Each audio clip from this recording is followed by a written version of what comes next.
Hello students, welcome to my channel Boon Studies. आपको पिछली video में मैंने आपको एरिया के बारे में बताया था और एरिया को फाइंड आउट करने के दो मेथड बताए थे, जिसमें से मैंने एक एक्सप्लेन किया था आपको और एक मैं इस वीडियो में आपको एक्सप्लेन करने वाली हूँ।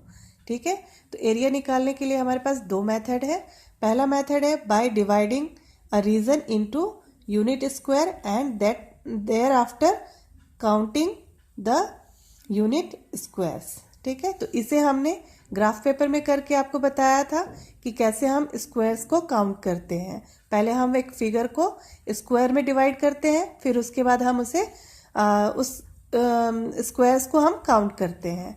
ठीक है, अब नेक्स्ट हमारा है बाय यूजिंग फार्मूला। फार्मूला का यूज करके हम यहाँ पर अपना एरिया फाइंड आउट करेंगे। ठीक है, तो उसके लिए we use certain formula to measure the area of different figure। हम यहाँ पे एक certain formula का यूज करते हैं मेजर करने के लिए, एरिया का मेजर करने के लिए डिफरेंट फिगर के लिए। ठीक है, तो यहाँ पर पहला हमारा है एरिया ऑफ रेक्टेंगल। दो हमारे पास फॉर्मूले हैं दो फिगर के, area of rectangle and area of square. Rectangle क्या होता है ये आप सभी को पता है, जिसके अपोजिट साइड्स क्या होते हैं, इक्वल होते हैं, उसे हम क्या बोलते हैं, रेक्टेंगल। तो यहाँ पे area of rectangle equal to length into breadth. ये इसका लेंथ हो गया और इसका ये ब्रेथ हो गया, लेंथ इनटू ब्रेथ हमने ले लिया। नेक्स्ट है हमारा एरिया ऑफ स्क्वायर।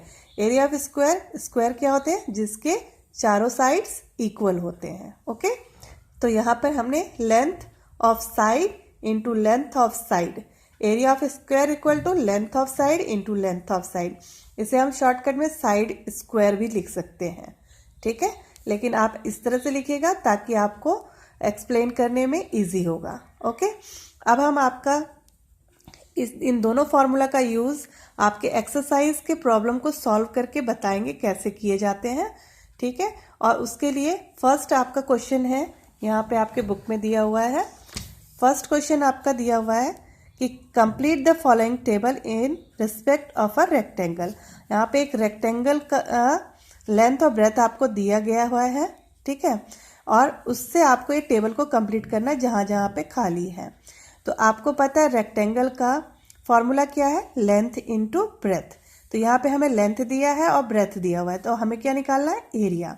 एरिया हमें नहीं दिया हुआ है यहाँ पर, तो हमने क्या किया, 16 इंटू 2 कर लिया। हमने 16 इंटू 2 किया तो हमारा आंसर आया 32। अब हमारे पास सेंटीमीटर कितना है, 1 और 2 सेंटीमीटर है, तो इसलिए हमने क्या किया, स्क्वायर सेंटीमीटर। हम हमेशा स्क्वायर सेंटीमीटर, स्क्वायर मीटर या स्क्वायर किलोमीटर में आंसर निकलता है हमारा, जो इसका यूनिट होता है हम square centimetre, square millimetre and square kilometre में लिखते हैं। यहाँ सेंटीमीटर में हमें दिया हुआ है तो हमने यहाँ पे सेंटीमीटर में लिखा हुआ है। नेक्स्ट यहाँ पे 10 इंटू 8 यानी 80 स्क्वायर सेंटीमीटर होगा। उसके बाद एक यहाँ पे आपको और बता रही हूँ जो डिफरेंट है थोड़ा सा, यहाँ पे आपको लेंथ दिया है, ब्रेथ नहीं दिया है और एरिया दिया हुआ है, आपको ये निकालना है। ठीक है, इसको निकालने के लिए हम क्या करेंगे, जो हमारा एरिया है 36 सेंटीमीटर स्क्वायर, इसमें से हम 12 सेंटीमीटर को डिवाइड करेंगे। 12 सेंटीमीटर को हम डिवाइड करेंगे तो हमारा आंसर आ जाएगा 3। ठीक है, 36 डिवाइड बाई 12 करेंगे तो कितना होगा, 3 आएगा, तो यहाँ पे 3 सेंटीमीटर। उसी तरह से इन दोनों को मल्टीप्लाई करके यहाँ पे एरिया निकाल लीजिएगा।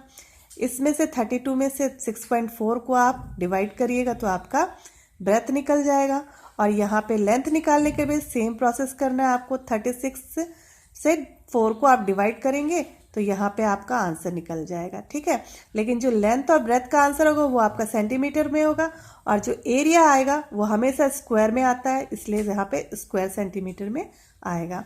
नेक्स्ट है आपका question number second. Question number second दिया हुआ, find the area of a rectangle if its length and breadth are 28 centimetre and 120 millimetre respectively. ठीक है, तो इसे हम सॉल्व करते हैं।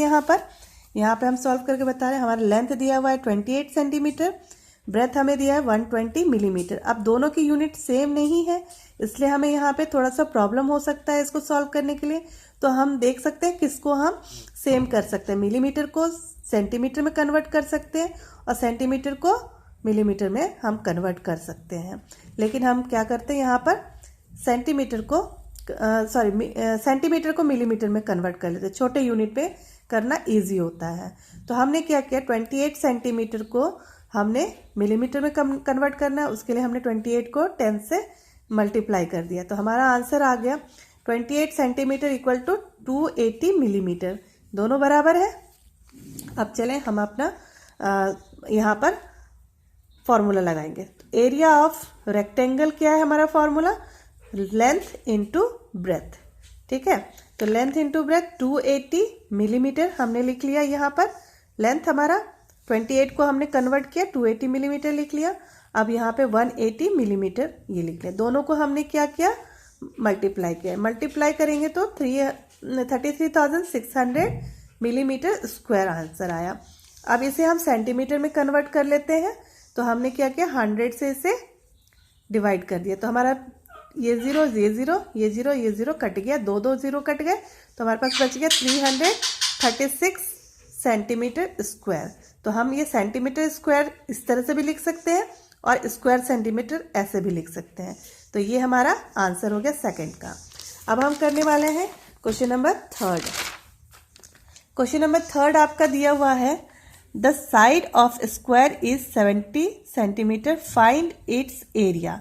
एक स्क्वायर का साइड आपको दिया हुआ है और आपको इसका एरिया फाइंड आउट करना है। तो यहाँ पे लेंथ क्या है 70 सेंटीमीटर और हमारा स्क्वायर का फॉर्मूला क्या है, area of square equal to length of side into length of side. तो हमने क्या किया, 70 सेंटीमीटर इंटू 70 सेंटीमीटर, हमने इन दोनों को मल्टीप्लाई किया। तो हमारा आंसर आएगा 4900 सेंटीमीटर स्क्वायर या स्क्वायर सेंटीमीटर। ठीक है ना, तो ये हमारा आंसर आ गया। नेक्स्ट है हमारा क्वेश्चन नंबर 4। क्वेश्चन नंबर 4 दिया हुआ है, यहाँ पे आप देख रहे हैं, the area of rectangular region is 560 centimetre square and its length is 20 centimetre, find the breadth of the rectangle. यहाँ पर आपको एरिया दिया गया है, लेंथ दिया गया है और आपको फाइंड आउट क्या करना है, इसका ब्रेथ फाइंड आउट करना है। तो हमने क्या किया, एरिया ऑफ रेक्टेंगल लिखा, उसका फॉर्मूला लिख लिया हमने। ठीक है, लेंथ इनटू ब्रेथ, और इसके नीचे हमें दिया हुआ एरिया ऑफ रेक्टेंगल दिया हुआ है 560 सेंटीमीटर स्क्वायर और लेंथ हमें 20 सेंटीमीटर दिया हुआ है। अब ये ट्रांसफर होगा एक दूसरे में, जब यहाँ पे मल्टीप्लाई करते हैं तो जब ये यहाँ आएगा तो ये डिवाइड हो जाएगा यहाँ। ठीक है ना, यहाँ डिवाइड हो जाएगा, ट्रांसफर हम करेंगे तो डिवाइड हो जाएगा, तो हमारा ब्रेथ निकल जाएगा। तो हमने क्या किया, breadth equal to 560 divide by 20 कर लिया। तो हमने इसे डिवाइड किया तो हमारा आंसर आ गया 28 सेंटीमीटर। तो यहाँ पे हमने लिखा 28 सेंटीमीटर आंसर। यहाँ स्क्वायर नहीं आएगा क्योंकि स्क्वायर आता है जब हम एरिया निकालते हैं, लेंथ और ब्रेथ निकालने के टाइम पे हमारा स्क्वायर नहीं आएगा। ओके, नेक्स्ट है हमारा क्वेश्चन नंबर 5। क्वेश्चन नंबर 5 दिया हुआ है, a rectangular field is 45 metre long and its breadth is 5 metre less than its length. ठीक है, एक रेक्टेंगुलर फील्ड है, उसका 45 मीटर लॉन्ग है वो, और उसका ब्रेथ जो है वो उसके लेंथ से 15 मीटर कम है। ठीक है, find the cost of turfing it at ₹1 पर स्क्वायर मीटर। तो यहाँ पर हमने क्या किया, हमारा जो रेक्टेंगुलर फील्ड है वो इस तरह का है, उसमें लेंथ दिया हुआ है 45 मीटर और ब्रेथ जो दिया हुआ है वो 45 मीटर से 15 मीटर कम है, यानी कि 30 मीटर। ठीक है, तो हमने यहाँ पे अपना फॉर्मूला लिखा, area of rectangle equal to length into breadth. तो हमारा लेंथ और ब्रेथ क्या हो गया, 45 इंटू 30। तो हमने क्या किया, इन दोनों को मल्टीप्लाई किया तो हमारा एरिया ऑफ रेक्टेंगल क्या निकल गया, 1350 मीटर स्क्वायर। अब हमें पूछा गया है, कॉस्ट पूछा गया है टर्फिंग का। तो यहाँ पे हमने क्या लिखा, cost of turfing equal to कितने रुपीज है, ₹1 का है 1 पर स्क्वायर मीटर में। तो 1 इंटू 1350 इक्वल टू कितना हो गया हमारा आंसर, 1350 ये हमारा आंसर हो गया। ठीक है, तो आप लोगों को मेरी वीडियो अगर पसंद आई है तो आप इसको लाइक करेंगे, शेयर करेंगे और सब्सक्राइब करेंगे। Okay, thank you for watching.